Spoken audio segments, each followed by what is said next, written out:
welcome to Treatment Thursday. Today we're going to talk about some testing and some treatments we can do for the largest nerve in the human body. Alright, the first thing that we're going to talk about today is a really good test that you can do at home. One of the really good tests is called the slump test. What you're going to do is you're actually going to sit with poor posture. So you're going to hunch forward, you're going to tuck your chin down to your chest, and then you're going to extend your leg on the side that you're having the issue. So for this example, we'll say it's my left leg. You're going to extend that out, and then you're going to really tuck that chin, and then you're going to bring your toes up to your knee.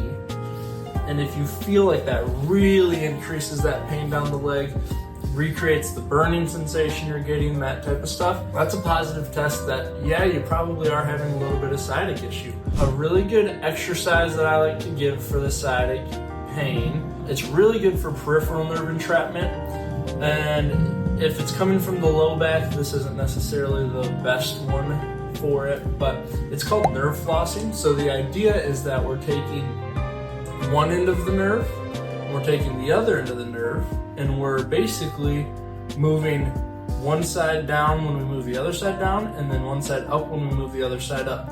So if you imagine like a piece of dental floss, we're kind of flossing it through its path that it takes. The idea with this is that if there's anywhere that it's getting entrapped peripherally, let's say that there's just some scar tissue that's kind of holding it down so that it can't move through the path that it needs to move through, or there's a tight muscle or things like that, we're working on kind of getting it where it'll work through that path. So the way that you would do that exercise is you're actually going to get into a similar position as that slump test. You're going to get that leg out in front of you. You can have it supported if you want. And then I always say your toes follow your head. So if you put your head down, you're going to point your toes down. When you bring your head up, you're going to bring your toes up. And then you're just working through that motion 10 times. And this is going to help kind of free and floss that sciatic nerve through the space that it needs to go through. If you're having sciatic issues, I really recommend that you go get it checked out, just because there's so many different causes that could be the issue.